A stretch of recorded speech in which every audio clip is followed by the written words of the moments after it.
First of all, name, full name. Maurice Berry. No middle name? No middle name. Wow. Do you still remember your army serial number? 3, 6, I believe it was. Let's see, first letter, no, it was six. Three.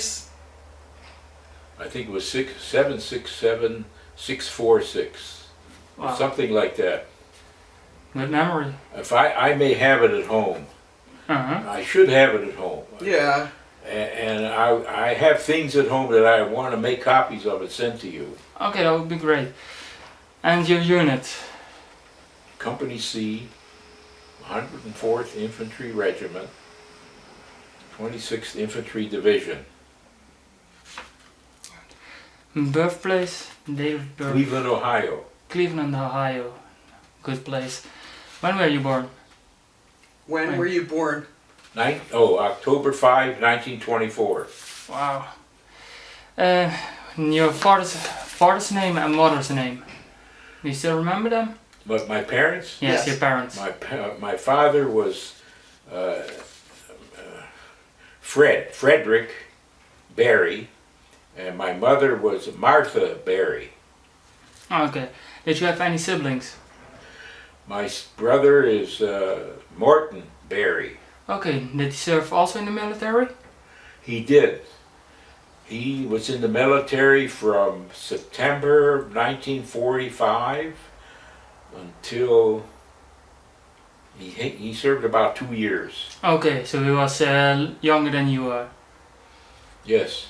So he actually didn't wasn't time to go into war. No, he didn't. He went from the United States to the Canal Zone, Panama Canal Zone, and then he was discharged from that location back in. He came back into America, and I believe he left the army when he was in Texas. Okay, wow. And where did you live during the war and before? We lived in Canton, Ohio. Did you move from there after the war, or did you stay there your entire life? I resided with my parents until marriage. Okay. But he was drafted when he was at Ohio State University. Okay. Yeah. Did you have any education of sort of school, and what type did it was? I entered Ohio State University in June of 1942, and I left in either February or March of 1943, and shortly thereafter, I guess it was March of 43 I was in the Army. Okay. March 18. Did you learn for any profession there, or? No. Nothing, so it was just profession some basics. of marching. No, I think you meant in Ohio State, correct? No, I don't mind. Only what the type of school you went to, and if you learned anything there. Just to be a worker in mines or something like that, or I was in the You're a chemistry major. Chemistry major, yeah, in a school of I've forgotten. Arts and Science. I was at the Ohio State in a School of Arts and Science with a major in chemistry. Because I wanted to be a physician, a doctor, and that didn't work out. And why was that?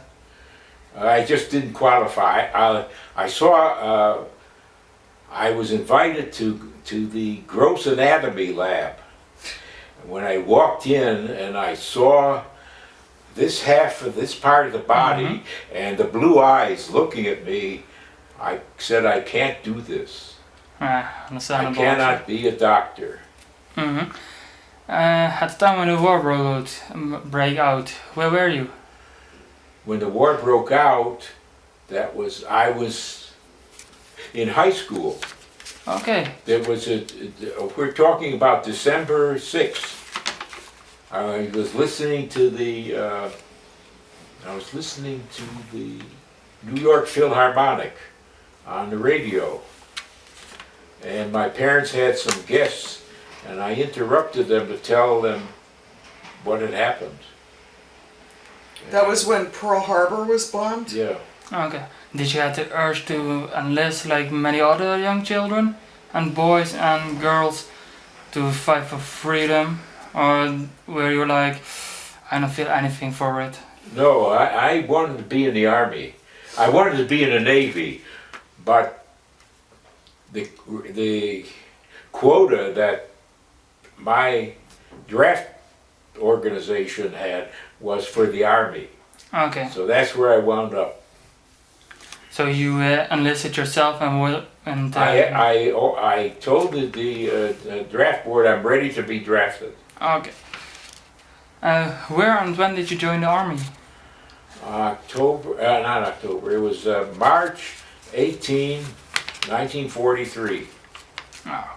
Do you still remember where it was? Yeah, it was in Canton, Ohio. Okay. Or Akron. Akron, Ohio is where I was examined by the doctors, and then they qualified me for limited duty.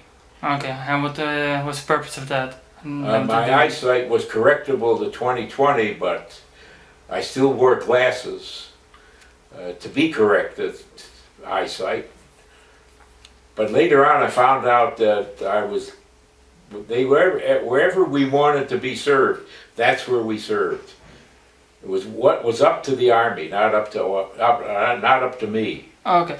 Did you have to make a will? Of No, some kind? I made no will. Okay, and why was that, if I may ask? I don't recall having, you know, I don't not have a recollection that the Army required a statement. Or even suggested it, I'll bet. Yeah. Okay. I have, Because sometimes you hear that soldiers were asked to make a will for the other family members if something would happen to that particular soldier. I do not recall. Okay, after you got enlisted, where did you follow your military training? Military training, where did you follow it? Yeah, I was at the Brooklyn Army Base in Brooklyn, New York. Where did you do basic training? For the infantry it was at Fort Jackson, South Carolina. Okay, so that must be in late was 44. Oh, 44. Wow.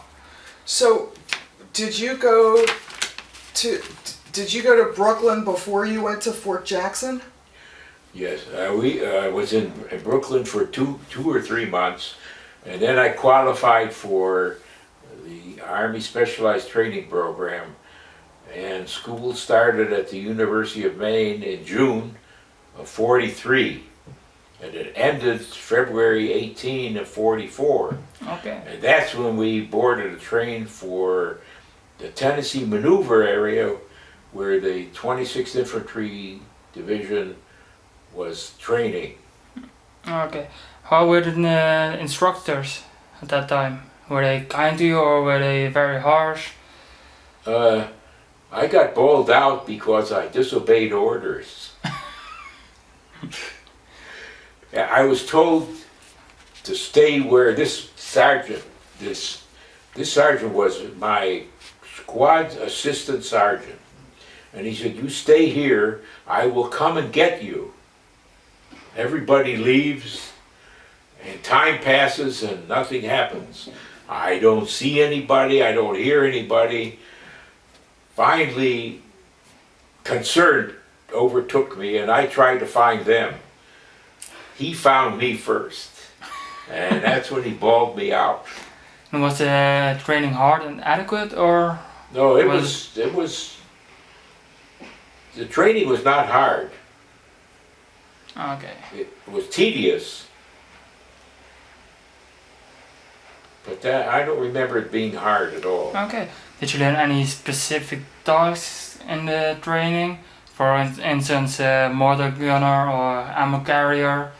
We had training under fire actually firing bullets, where we were to crawl underneath the firing, and then the firing would stop and we would get up and leave. We also had, we were given a hand grenade to try and get it into a foxhole that was out in front of us. And I threw it, I don't know where it landed. And I thought it was going to, you know, explode and send a lot of shrapnel. And this guy looking, he just looked to see where the hand grenade would land. Okay. What kind of feelings did you get when you had to crawl on the ground while live bullets were flying around? Because you were a young boy and... I was not afraid. I didn't fear that. I just thought it was something that I had to do. And during training, did you make any friends? Oh yeah, you made friends within the squad. For example, I made friends with Don Dawkins, and then my other friend, Bowles, whom I met the first month I was in the Army. He was in a different squad of the same platoon, so we never interacted, squad to squad. Mm-hmm. I made friends. I've forgotten the names of the other fellows. The man I told you who should have been our sergeant, mm-hmm. and who was killed the day I was wounded, I knew him. He knew me, but he was a married man, he had a child, wow. And he was my age. He was around his early 20s. Wow, that's young. So not many of your friends went to the same unit as you did? Only one friend, no. sergeant? No. From Maine to, no. And they were assigned by in alphabetical order. Oh, that way. A certain number of A's and B's and C's went to each company.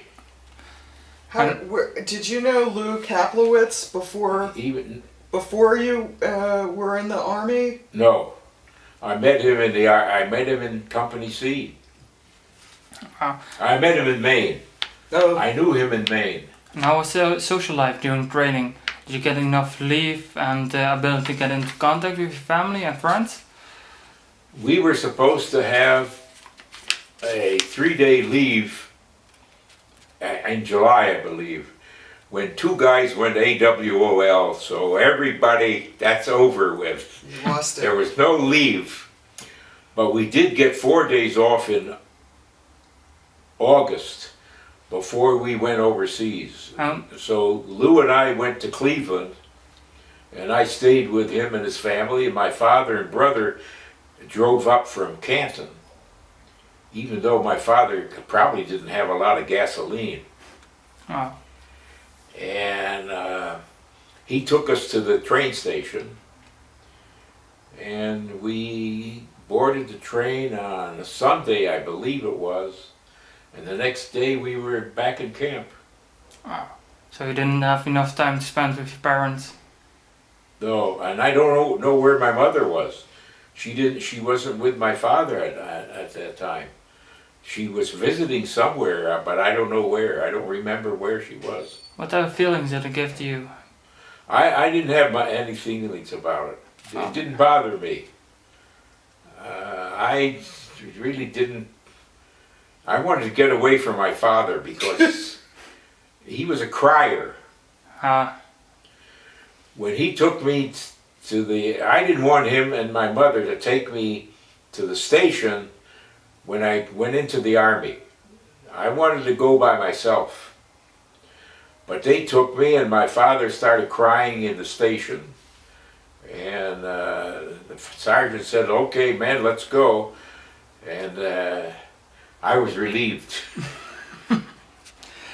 Did you know, after training with the division, did you know where you had to go to?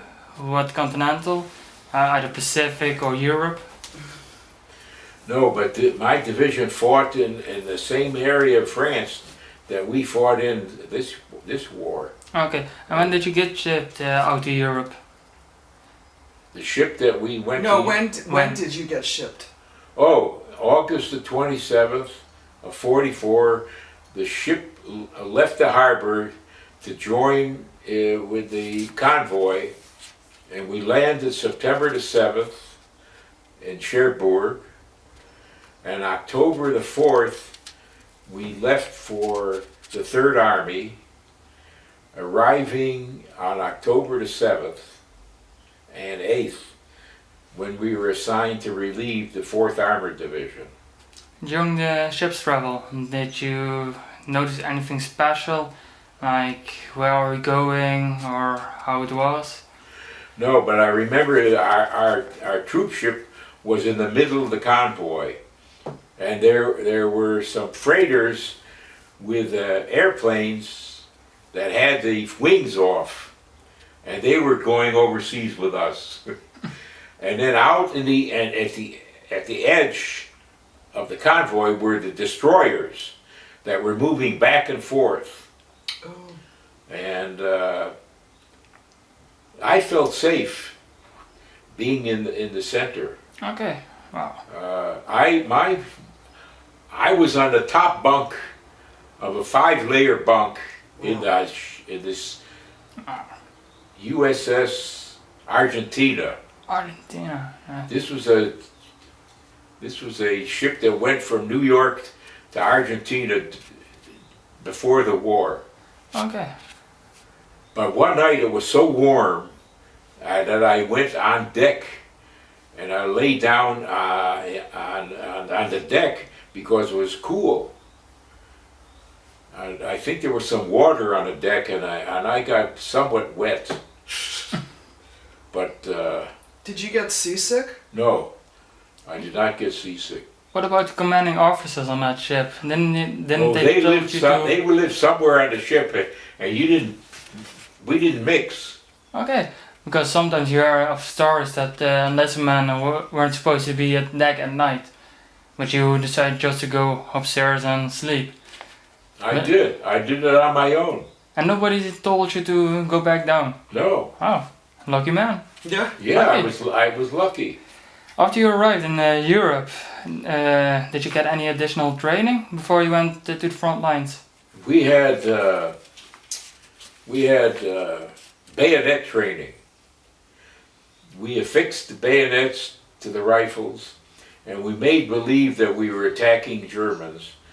And half of the men were Germans and half were us, and we sort of laughed about it all. Wow. We did a lot of marching. We did a lot of walking in that month. Yes. I think that's about the only thing we could do to keep it sort of physically well.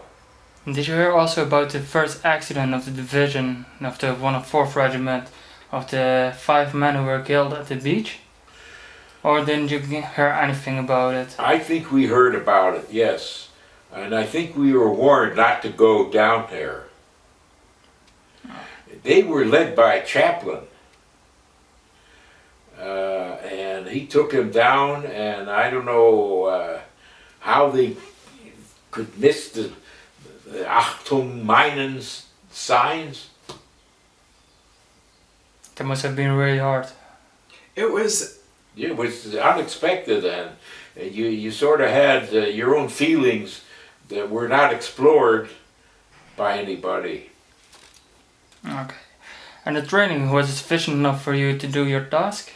I don't think so. I think that they missed the boat by not talking about about becoming fearful or afraid, and how to deal with it. This was not discussed at all. And there were some men who were, well, my former roommate was, well, that's another story. Feel free to tell Maybe me. it'll come out. Okay. When you arrived at your work, what type of impression did it give to you? And also about the people? Were they happy to see you? And Well, when we joined the regiment, we were laughed at. Because they said, here are the schoolboys. Schoolboys are here. The first award, let's see, there was the first Silver Star was awarded to one of the schoolboys. Wow. He was a friend to my friend Dawkins, and Jimmy Dowis was his name. The attack made on the Germans by a platoon involved the company radio man. So he carried a radio with him, and he probably was with his lieutenant when he was killed. Both of them were killed. So Jimmy Dowis went up on the hill and he rescued the radio. He took the radio off of Baker. I think it was Howard Baker. And he brought it back, and he got a Silver Star for that. Wow. When you reached the front lines, did you also get the R&R? Or didn't you have any R&R prior to Metz? No. He had... I was wounded on the 22nd, and I went to the aid station to get treated. When I got there, they were in the process of removing a man from the table, and I was next. They put me on the table, and before they could pull up my trousers or pull them down, they brought a guy in who was so severely injured they didn't know whether he would live or die. And they had to work on him. So I got off, and someone gave me a shot of morphine, which took effect right away. And all I wanted to do was lie down and sleep. Oh. Someone else, an ambulance came back from taking guys to Nancy. So we were next in line, and I was put on the ambulance. And the fellow who replaced me on the table, he was placed at the center of the ambulance. And we sat along the sides. So we got there and we were assigned to beds. And the next day, I was told you're being transferred to a different part of the hospital because a shell landed outside your section and it didn't explode. And we're going to send in some guys to remove that shell, and we don't know what will happen. Okay. So I'm in bed in this new section, and I look up and I see some men are walking down this aisle. And it turns out it was General Patton, surrounded by the medical personnel, and he stopped near my bed, and if you want to know what guts is, it's a PFC asking the general a question. So you were one of those who had guts? I asked him, what about the casualties? It dealt with casualties, because he knew that its attack was on. He said, well, there weren't many casualties. And I said to myself, you're lying to me. Because I was standing behind this tree, and behind this tree, about 10 yards in front, one of the guys from my platoon, or my squad, was lying with a bullet hole in his chest. And he was breathing through that hole. Wow. And I knew that you're dead. You're dead, Dickie. I know you're going to die. Behind me was an open area in the forest, and in that area was my former roommate from Maine, Charlie Bauman. Charlie did not want to go into the woods. He was afraid of the woods. So I'm behind a tree, and there were the artillery exploded treetop, and we were told in one training session, when that happens, you hug a tree. Well, Charlie had no tree to hug, and he caught a piece of shrapnel back in here, and he fell to the ground, and he called out, "Help me, God, help me." And then he died. Horrible. I passed him on my way, because shortly afterward I was wounded, and I passed him on my way to the Aid station. aid station, and he was lying like this, Wow. as if he were sleeping. At the time that you met General Patton, what did you think about him before you met him? Did you have any specific feelings about that man, or? No, but I was afraid of him. Later on, I'm coming back to my company, and I'm in regiment, and I don't have a rifle, and I don't have my belt on, and I know I had my helmet on, and I'm walking down this road, and coming toward me in the road was a Jeep, and I see there are 3 stars on the bumper of the Jeep. It's General Patton. And I thought, oh shit, he's going to ball me out. And he didn't tell you anything? Didn't stop, nothing. Wow. I'm not sure we saluted. So.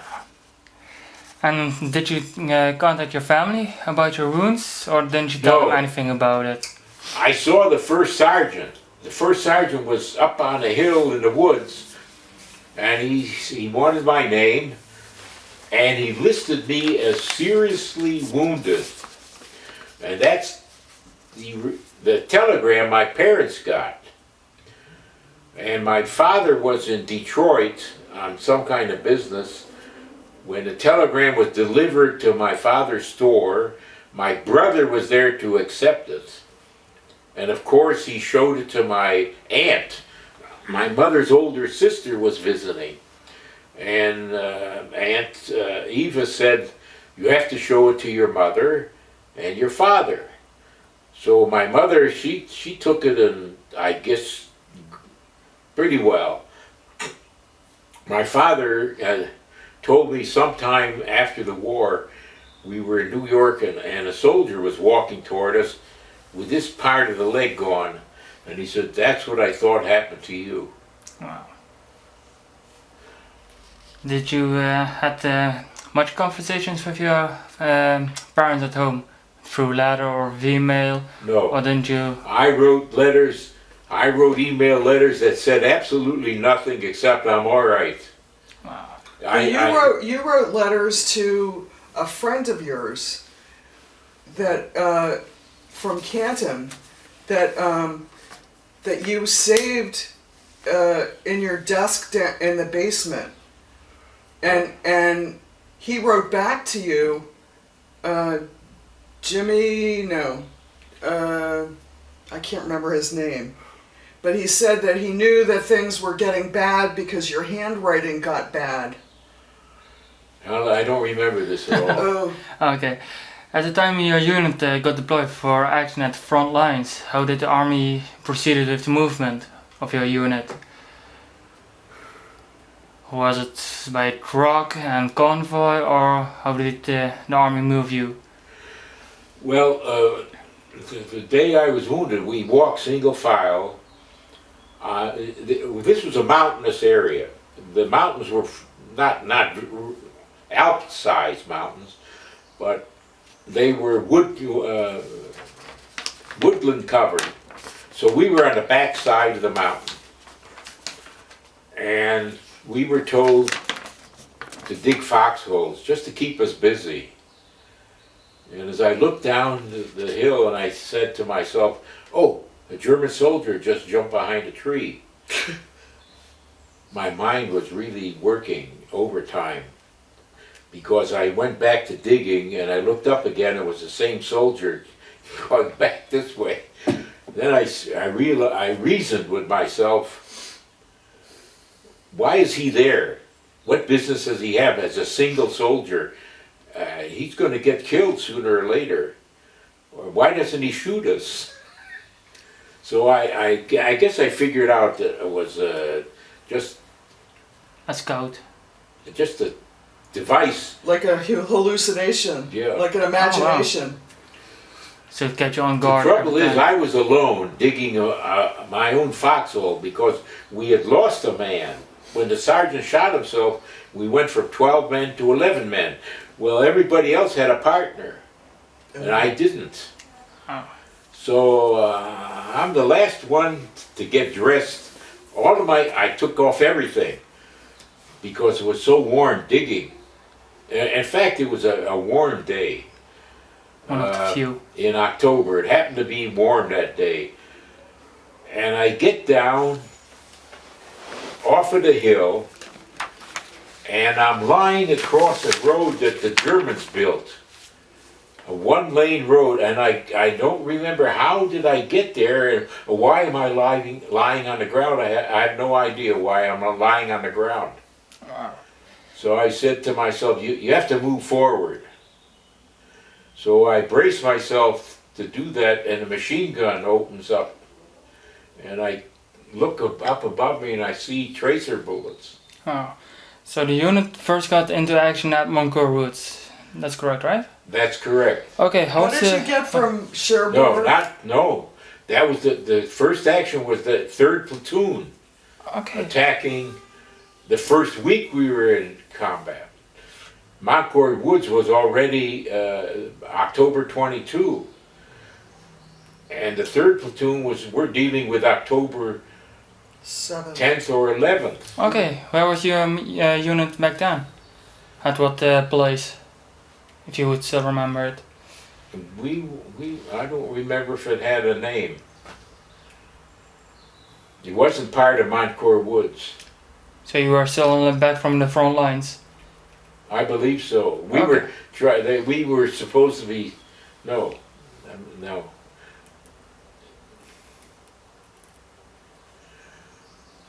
I believe that we were trying to straighten out the line when they sent the platoon in, because that didn't work.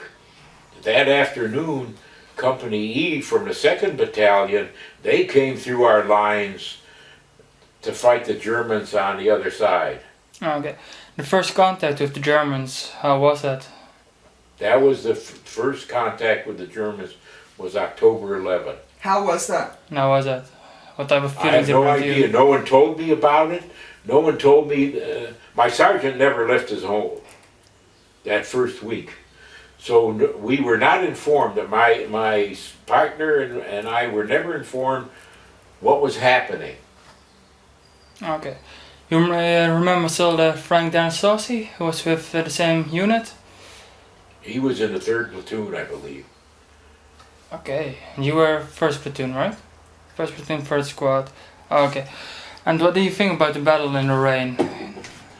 How was it for you? That was, I missed the heavy part of it, because the fact that they didn't examine me at the aid station, which was, that's where you separated guys who could be treated and remain, and the guys that you sent to the hospital. They sent me to the hospital and I had no business going there. So you were actually, how to say, lucky at that time? I was lucky to miss all of that combat. Okay. Did you have enough and good equipment to fight there? Or was it poorly? I had the rifle. And that's it? That was enough. Oh. For me. I couldn't handle anything else. Even though I was an assistant, a BAR man, we had to give up our BAR because when the platoon attacked, they lost their BAR. What's a BAR? A broader automatic rifle. It's an heavy machine gun, actually. Yeah, it's a platoon automatic fire. And so we had to give up. I was in the 3rd squad.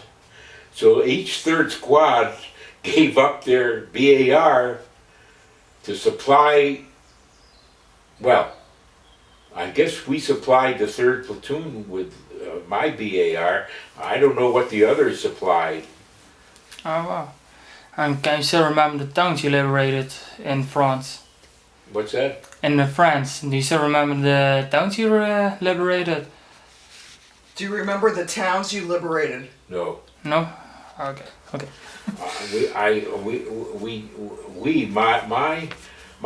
My battalion, I do not getting involved in actual heavy fighting. Remember, we did have one afternoon before on the first day.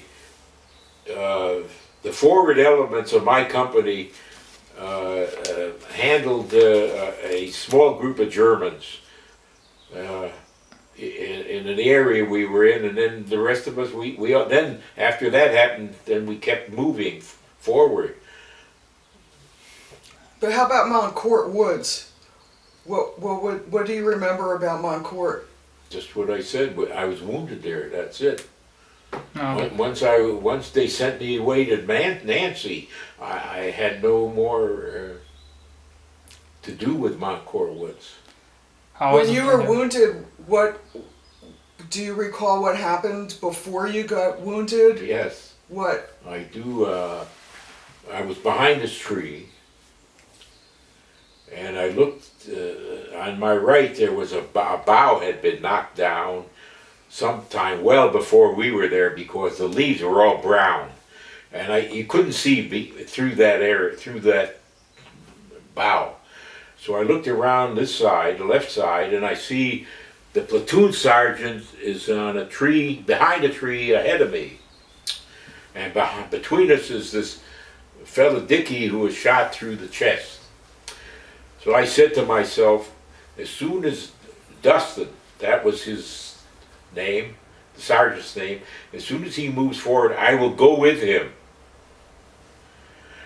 Two guys behind the same tree, that doesn't work out. That's no business. So I was wounded before I could do that. Now, where was the German soldier? To my left was a hedge that was maybe 7 to 10 feet wide and about 6 or 7 feet high, and you could not see through it. And I, to this day, believe that's where the German soldier was who threw the hand grenades at me. Oh. I believe he wanted to surrender, but he wanted to do it while he was fighting. He didn't want to kill anybody. He just wanted to save himself. Okay. And how was the weather back then? Rainy? Weather muddy? was not raining. It was, the sun was out. I didn't feel that it was cold or cool.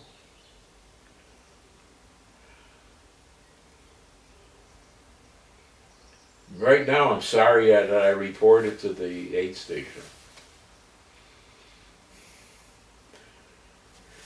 Well, I'm not. Me neither. Who trained with us or went overseas with us. Wow.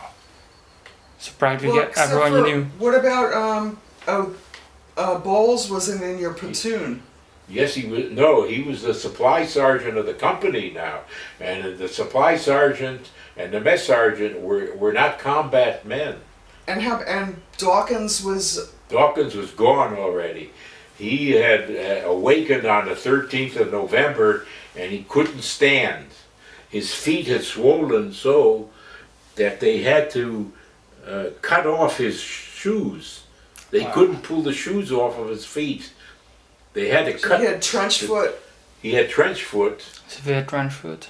And in France, he asked the doctors not to take his toes. And they said, well, we'll give you 1 or 2 days and we'll see what happens. And they came back to him and said, we have to take your toes. And he said, take them. So he lost his toes and he lost this part of his left foot. And he was rated as 60% disabled. Wow, that's much. And I lost touch with him until my daughter married Elliot. Now, Elliot was in the Veterans Administration and dealing with soldiers who applied for compensation. Disability. Disability compensation. And I said, Elliot, see what you can find out about these 3 guys. So we found out that one guy he died in 1990, and he was in my squad. And he found out where Dawkins lived and where what Bowles was doing, and that's how I got in touch with them. And we just got together after that. Wow. So after you went from Lorraine to the Bulge, how was that?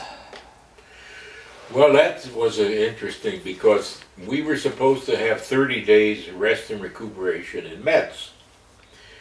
I got to Metz on December the 12th, and the rest of the regiment was relieved in 3 sections.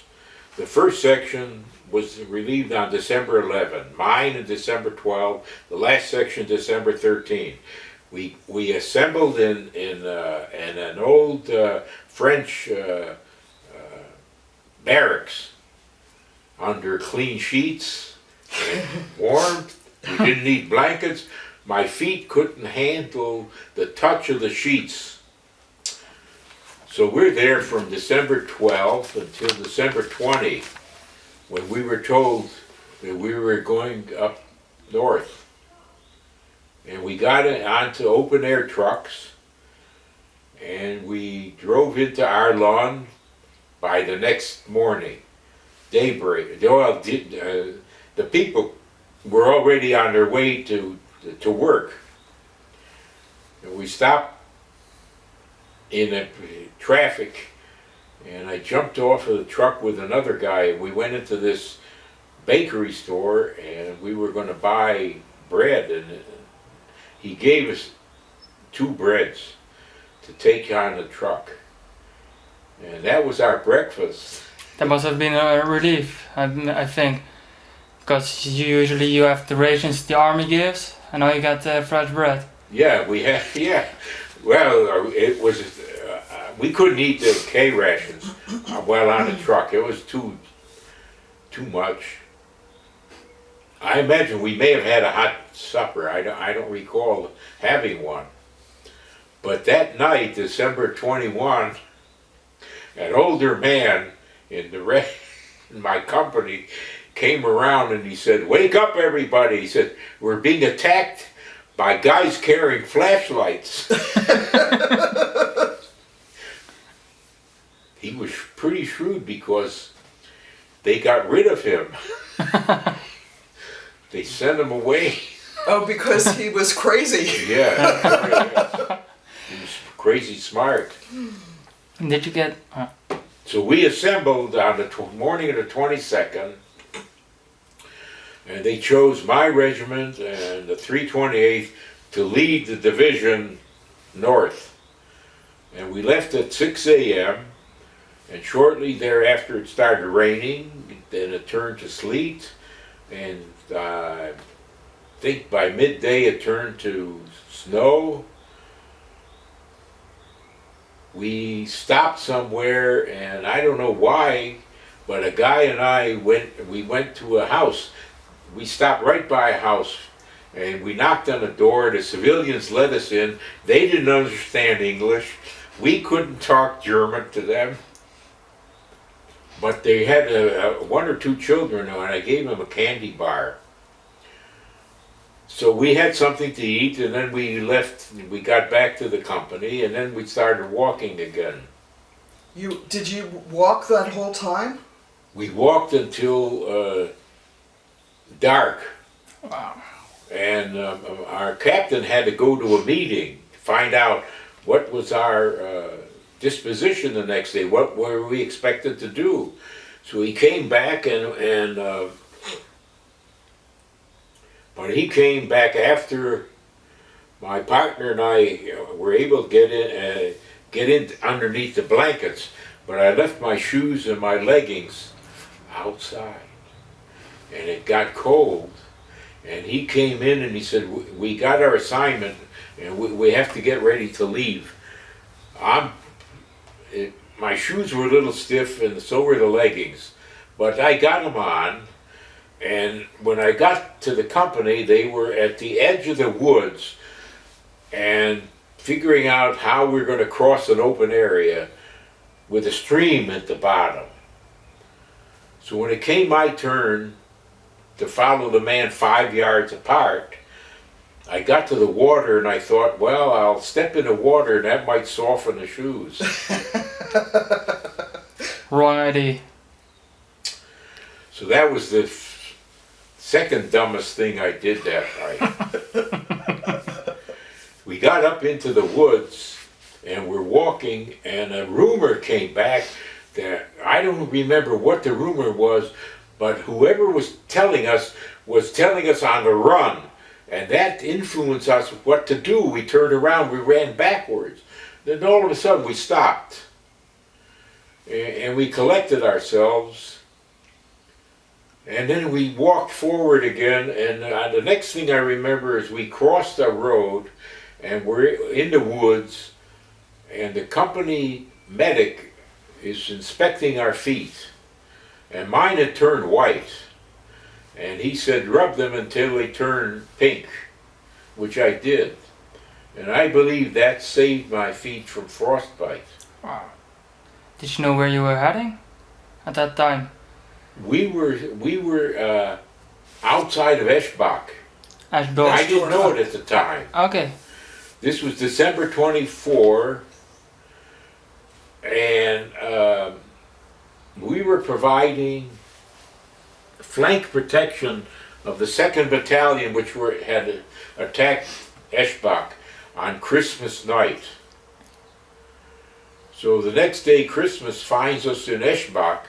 Eschdorf, and we're waiting for the cooks. There were 2 cooks, and the mess sergeant to bring up a turkey dinner. Turkey dinner. That must have been good. It was good to have a hot meal, and we were in a wooded area outside of Eschdorf. I sat on the log on this end, and on this end was a dead German. We got onto tanks to enter Eschdorf, and my driver is looking out his hatch, and he sees a dead German lying halfway into the road, and he decides they will not recognize him after I drive over him. I didn't like that. I thought that was not necessary. Exactly. So anyway, I don't remember getting off the tank, but I know what we did, and I took over this house. There were no civilians at the time. The next day, the civilians walk into my house. The father, the mother, and then afterward the daughter. The father and the mother don't look at me. I'm in the kitchen waiting there looking at them. They don't look at me, they don't say anything. The daughter walks in, and I don't understand what her look means, but in time understood that maybe the German soldiers violated her. She was very good looking and was an early teenager. I would guess 14, 15, wow. 16, somewhere like that. And she didn't say it. She didn't talk to me, and I didn't talk to her. I was going to, but I could see that I could sense that she didn't want conversation. Exactly. When you left Metz, did you get good clothing for the winter, or? No, we had the same clothing we had before. I was dressed in 1 set long bottoms, 2 sets tops, a wool shirt, a wool sweater, a windbreaker, and an overcoat. Wow. And I was warm. That's good to hear. And gloves? Did you have we gloves? had gloves. The gloves were leather palms and fingers, but wool on the backside. Okay. After the Bulge and you entered Germany, how were the locals there? Did they appreciate the liberation, or? I didn't notice any locals. I don't remember getting into Germany. I remember that we were closing we were trying to capture the Germans that were still in the pocket. I don't know how, but I have no recollection of anything except the guy firing beside me, and that's the only thing I remember. You told me once that you had 2 soldiers approached you that were Germans. Oh, this was later. Oh, okay.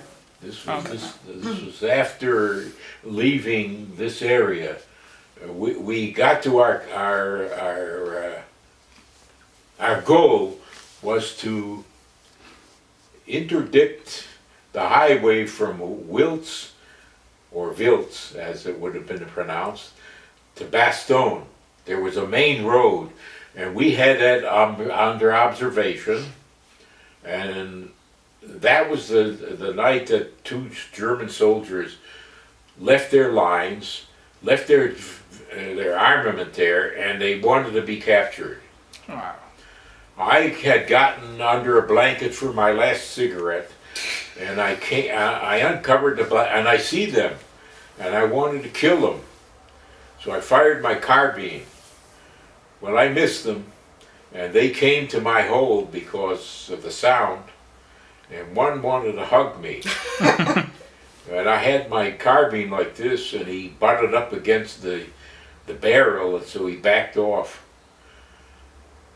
I should have sent someone to take them to the captain's hold, but I did that myself. And I left them there, and then I came back to my hole.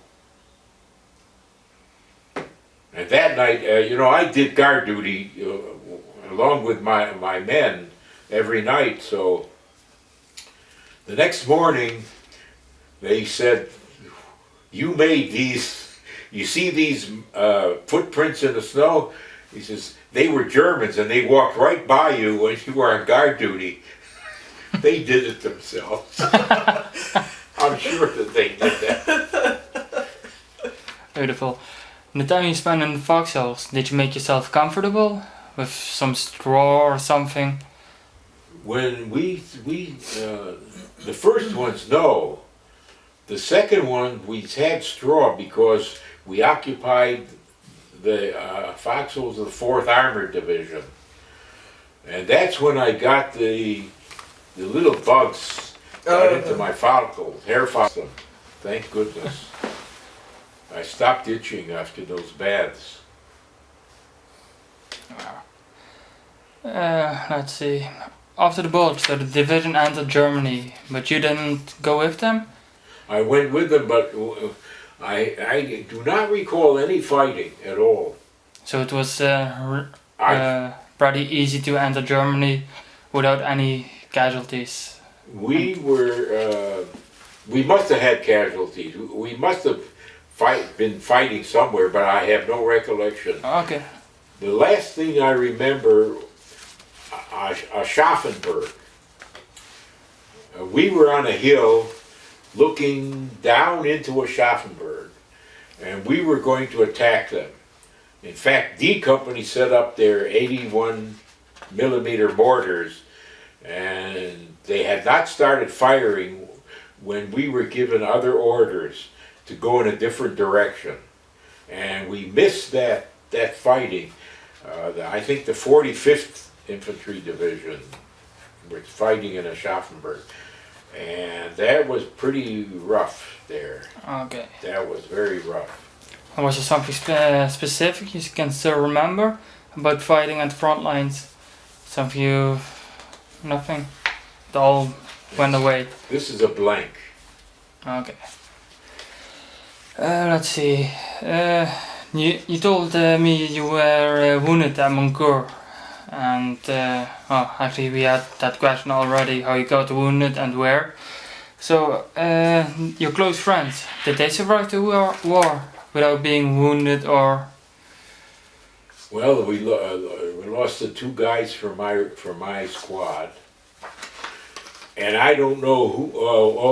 The captain of our company was severely wounded in Moncourt Woods. We never saw him again. My lieutenant was not wounded. he was wounded later on after November 8th. He was wounded Albestroff or somewhere in that area.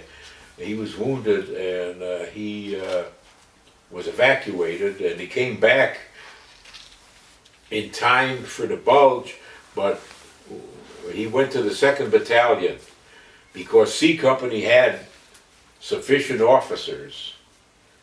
But you know, I have no recollection of the replacement officers that we got. Yeah, For all I remember, we had no officer.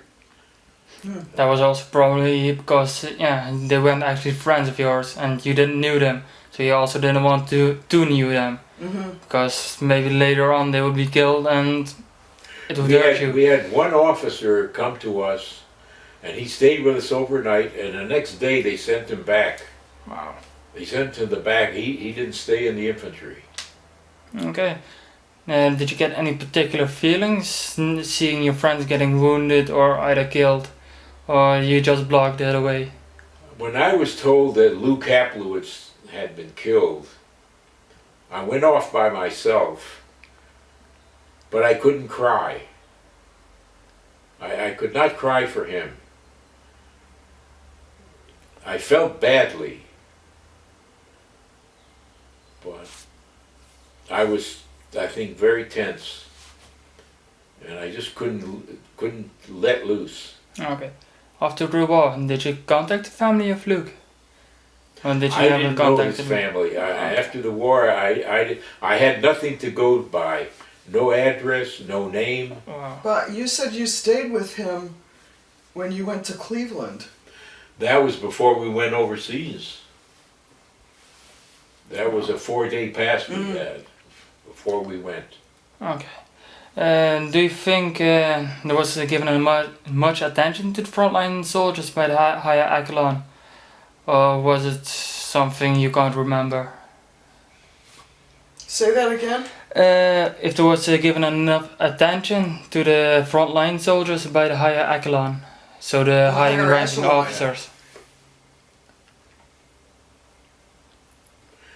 I don't know. I can't answer because I'm not from the higher echelon, and I could not see any results. We had a good captain, but again, as I say, in the Bulge, we were fortunate. We just did not see much action.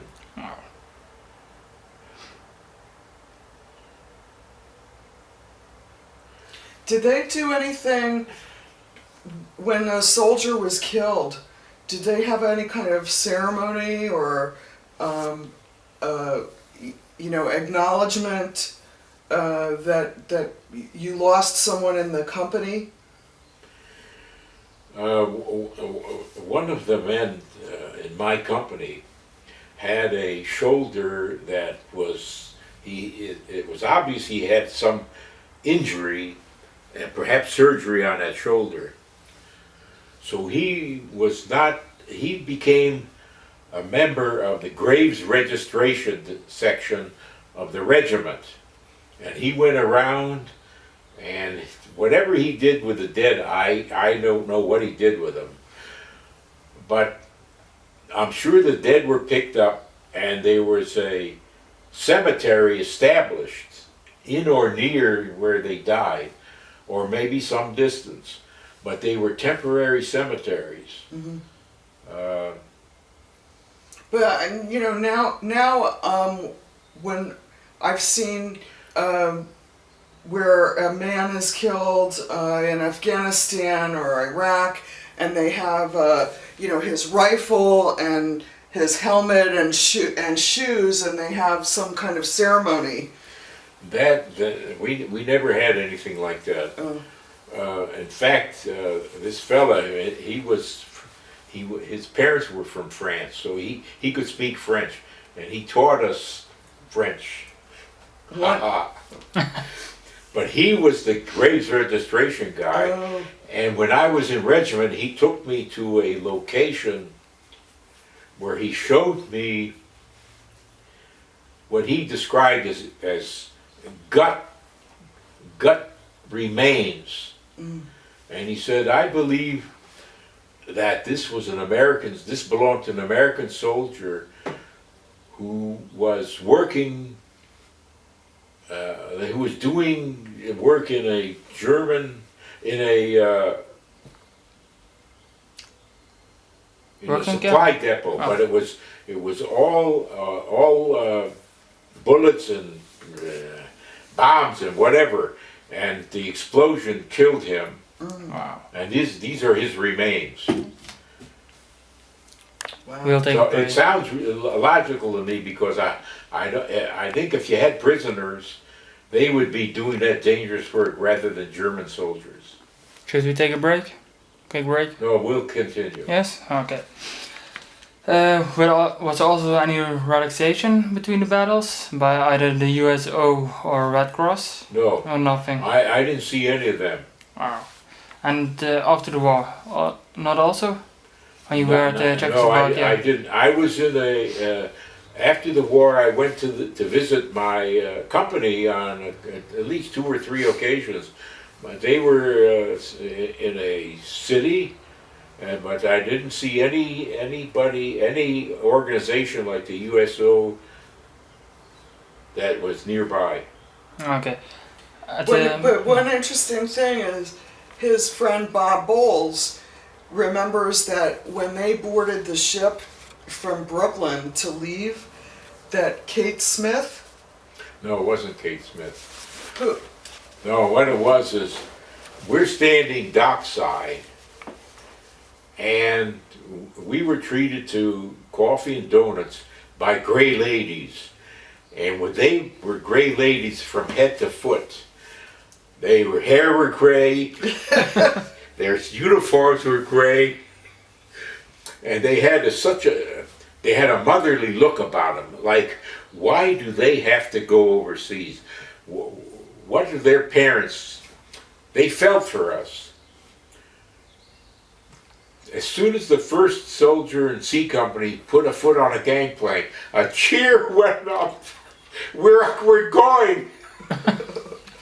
but wait, didn't Bowles say that he had a memory that some famous person was there as singing? His memory is worse than mine. Oh. Maybe it was when he got home. Yeah, maybe. Okay. At the time you left Germany and entered Austria and Czechoslovakia, how was the, how do you say it, the resistance of the Germans? How was it back then? I have no idea. I was stationed in Linz, Austria for a couple of months. And we left in October to go back to France and wait for a ship assigned to take us to America. And while in France, I got a 4-day pass. So I boarded a train, and that took me to Brussels. And I saw the Grand Place in Brussels on a weekend where flowers were spread out. And I met up with a woman who took me home, and her mother was there also. And I felt strange about having sex with a daughter and the mother's in another room. And I decided to leave in the middle of the night and go to an aid station and have treatment against a possible sexually transmitted disease. Oh, so you actually did back then what they are doing today also? And she didn't want me to leave. Oh. I think she wanted company, and I think. Well, anyway, those are days are long gone. What date were you sent to Austria as an MP? Oh. We got into Austria. I don't remember how we went to a small town, and there was some manufacturing there, and we stayed in a school. And after supper okay, so So you were walking down the street in a little town in Austria. and I hear this voice, and I look, and this woman is sitting at the window of her house, and I walk toward her, and I see she's very attractive. I can say gorgeous without being exaggerating. And she was young. She was, I would say, 20, 21. So she invited me in, and we talked. And then I went back to my school, and I came back the next night, and we went out for a walk, and we came back, and we were intimate from that point on. And unfortunately, I did not use condoms. She became pregnant, and I didn't know this, and we left, and I did not tell her we were going, and she didn't know. She didn't have time to tell me. She found me in Linz. She came with a girlfriend, and I didn't do anything. As time has passed and I've gotten more experience, I would have handled it differently. I needed more age, and I needed more experience. Did you get into contact with her after the war? Or? I had no address. I had no name even. Wow. I don't understand how we missed giving out our names. She told me that she was married and her husband had been drafted into the German army and sent to the Russian front and was killed.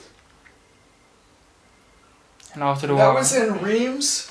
No. That was in Austria. What was the name? You told me the name of the town one time. I know, I did, but You can't remember? I think that I have it confused with another town. When the war ended, I was in a very small town, but the town was so small that in order to get its name on a map, it combined with another town, and the two names got them on the map somehow. And we had a high-level German soldier captured, and he escaped from us. And the commander of the MPs was a major, and the guy who escaped was a German major. And our major was really pissed off with us. He was storming, screaming, and I was in the room, and I was upstairs in our bedroom, and one of the guys was showing me a pistol that he got, and I pulled the trigger, and the gun went off, and this further inflamed the major, who wanted the guy who shot that brought down. So I just faded into the background, and nothing happened to me. Did you ever got any German items for as souvenir, or you didn't think about that? I had a Luger pistol. Very desired. And I sold it. Wow. And I sold it a ridiculous sum of money, and I'm sorry I sold it. I had given it to my brother, and I took it back, which was a mistake. Wow. My father, he told me, well, you're making a mistake. The ridiculous sum of money, was that ridiculously small or, yeah? Very small. I should have tried it for Even at that nylon. time, it was small. Yes. Did you ever visit Czechoslovakia? I was in Czechoslovakia. One or two survivors, right at the end of the war. These were two girls who had typhus during, and had lost, their hair was coming back. And that was the last time I saw them. While I was a prisoner, while I was at this prisoner of war camp, we captured, or somebody surrendered, was a German officer with a girlfriend. The girlfriend recognized I was Jewish, and she said, I'm Jewish also, and he saved my life. Wow. There we go. Last few questions. At the time of the German surrender, where were you at that time? Oh, yes. I was at Eigenschlegel, Wow, what a name. Austria. That's where I remember the names of the two communities that combined to get on the map. Eigenschlegel. Okay, so they were 3 miles from the Czech border.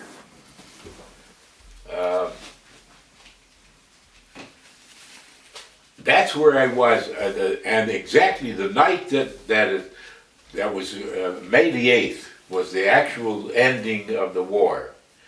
And I'm in our room, and I'm looking at the windows, and I see that the window blinds are down, you know, and I said, you know, with the war over, we don't care if the lights are shining outside. So I went there, and I went to move them up, and I changed my mind, and I said, then I moved it up, and it was over. Oh wow. So that is how you learned that the war was over? Yes, that's how I knew, and I felt it. I felt like I didn't have to look behind my back, and I didn't have to look either side. Oh wow. Do you still remember the type of clothing you had at that time and during the entire war? Did you still have the same clothes you got when you were in Yes. France? Yes. Oh wow. I think I still had it still was wearing the same clothing. Oh, I had them washed once. Only once? Oh wow. That's what I remember. When I was wounded, I recovered, and I met a guy from the 3rd Squad, the 3rd Platoon, who recuperated.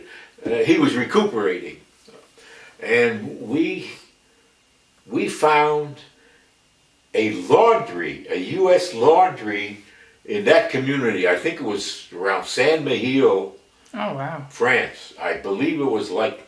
And so we got undressed, and we gave him our clothing. He washed it off and dried it, and we had clean clothing.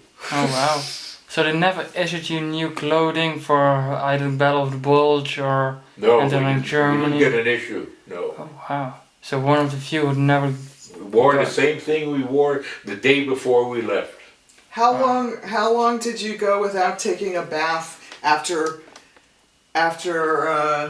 you were wounded and returned to your unit?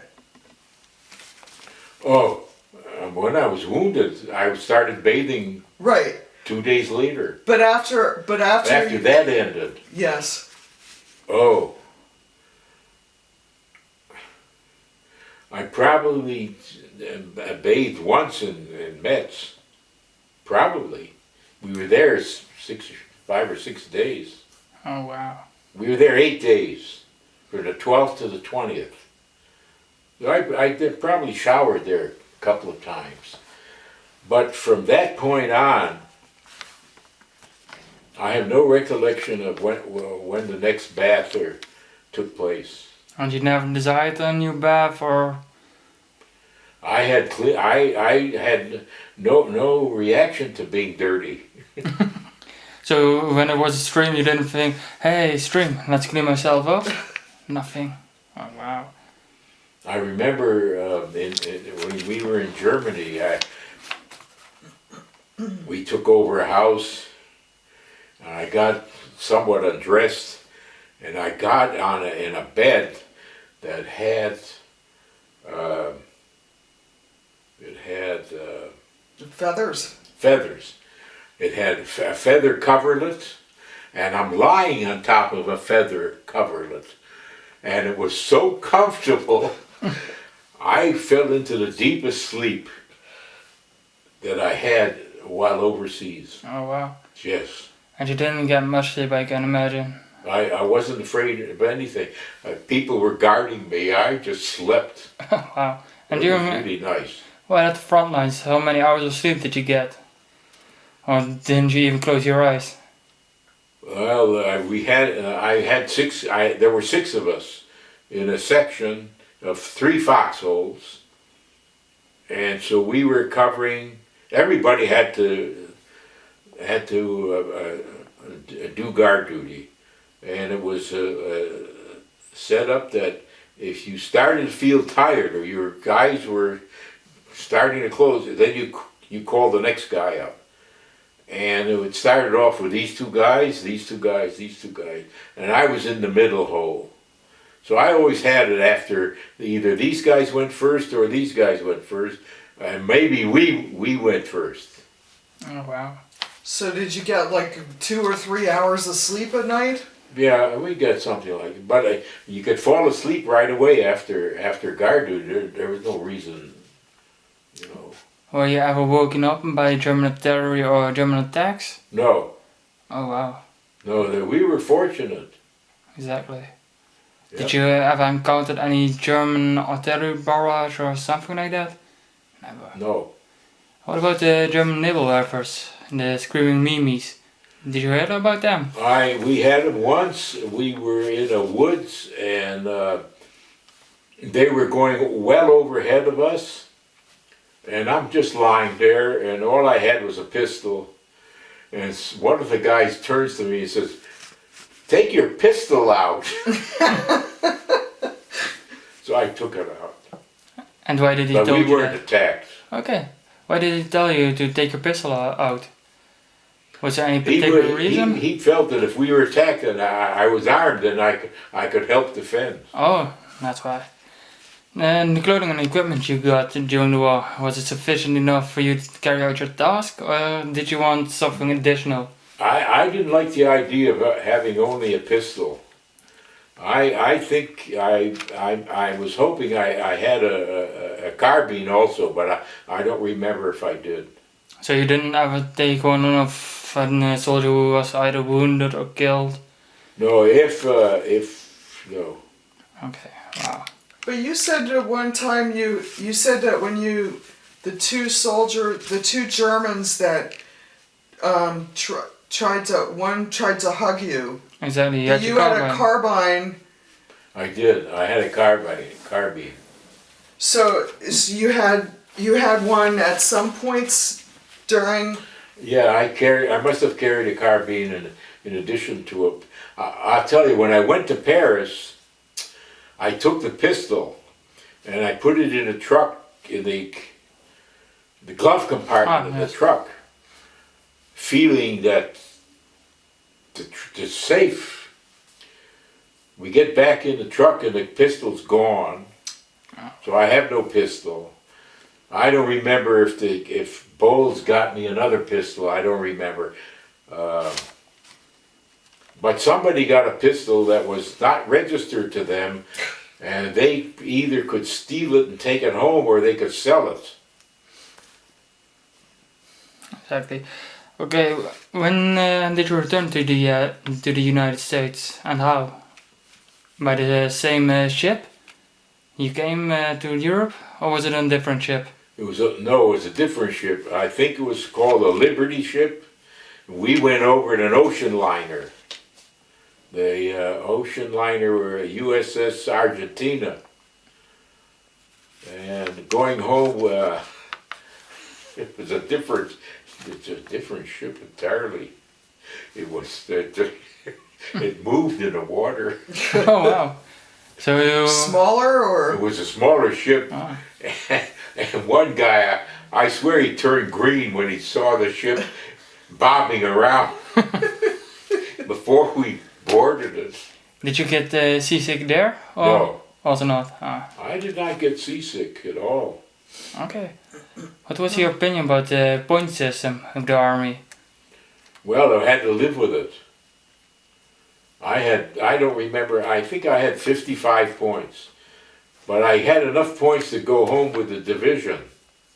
And I liked that. So that was also the reason why you was transferred to the MP unit. Yeah, I was, yes, they needed camp guards. Oh wow. And they furnished their own people. What was it like to be a camp guard for German POWs? Well, I didn't feel differently from being an infantryman. It was duty to do, and they were behind a fence, and I was behind a fence too, in a different way. And I didn't have to shoot anybody. Did you ever spoke to one of the German POWs, or was it actually separated? I'm not sure. I don't recall. I know that the German soldiers, some of them were issued wristwatches, and some of our people were getting wristwatches on some kind of exchange. Mm-hmm. Either they were supplied bread, or they were supplied some sort of food or whatever, and they got a watch in exchange. Oh, wow. And when you got home, what decorations did you get from the U.S. Army? You still remember it? You didn't. No, never you got a Purple Heart. Oh, that I got in France. Oh. Okay, so no other Didn't you additional get a Bronze medals. Star? I got a Bronze Star around 1980, 1990, Oh wow. whenever Congress passed a law that said whoever was on combat and performed not exceptionally, but Meritorious service. it was a meritorious service in In the European theater of Oh, operation. okay. So you had also received a Combat Infantry badge, and that's why you I had. received that also. Oh wow. And he received the French Legion Medal of Honor. Oh, you. The French Legion. He's yeah, a the Chevalier. Legion of Honor, Napoleon Bonaparte's Legion of Honor. Oh wow. I applied for it, and then I was accepted, and I received it.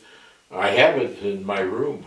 I think that you also are entitled to some sort of medal from Luxembourg. I'm entitled to Fourragère from Belgium. Oh wow. And also then from France to Fourragère? Also, because of fighting in France. Oh wow. And your unit also received the French Croix de Guerre, is that correct? I received a French Croix de Guerre because the regiment was awarded the French Croix de Guerre for the Lorraine campaign. Okay. Did you ever wear a ribbon for it, or? Not a ribbon, but I have the medal. Oh wow. I bought a copy of the medal. Oh wow. What happened when you came home? Did you get a profession, or what did you do? I went back to Ohio State, and I finished up and got my degree, and then I went to work for my father in a furniture store, and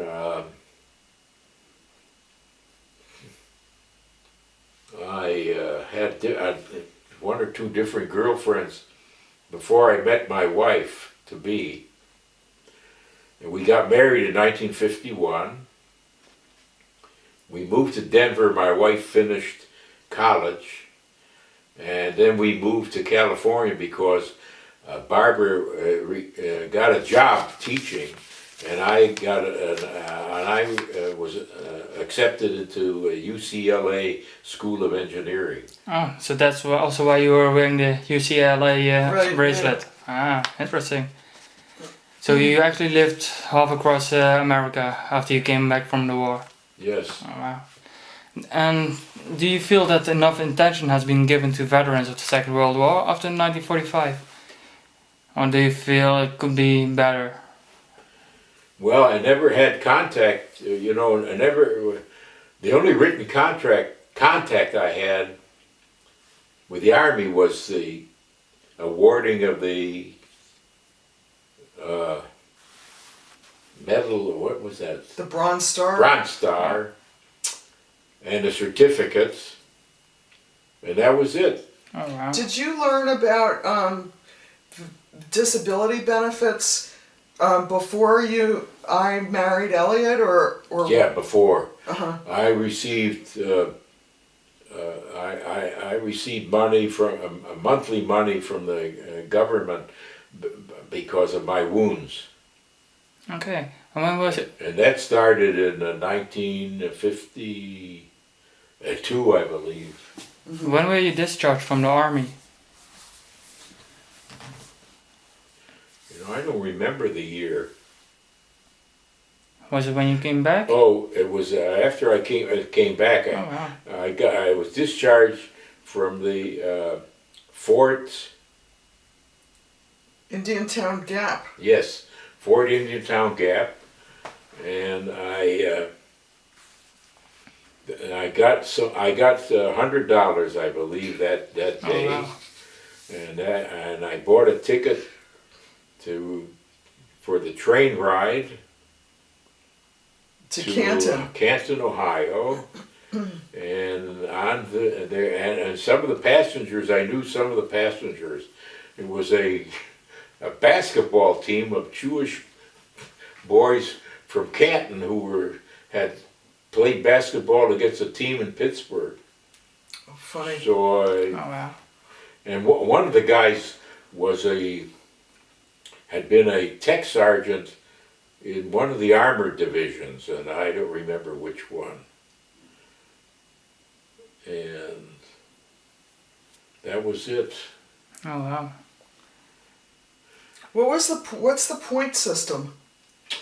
Oh, the point system established who would go home first.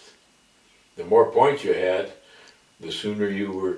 Nice. What earned you points? Amount of battles you've been into, the amount of awards, how many times you were wounded, that type of things would give you awards. Uh-huh.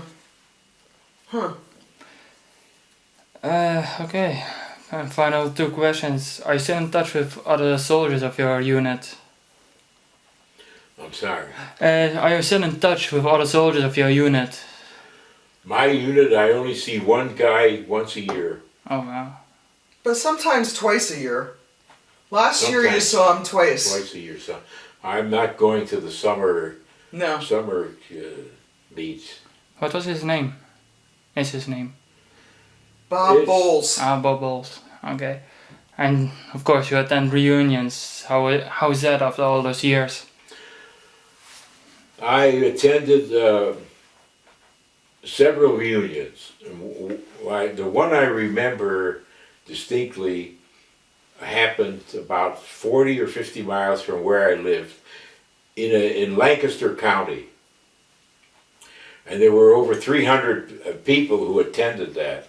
And they had separate tables for the different companies. I mean, C company had maybe 3 or 4 guys there. Oh, wow. So we would eat together. Later on, I met Bowles recently, I think it was 2 years ago, and it could have been last year, at a reunion that I will never go to again, because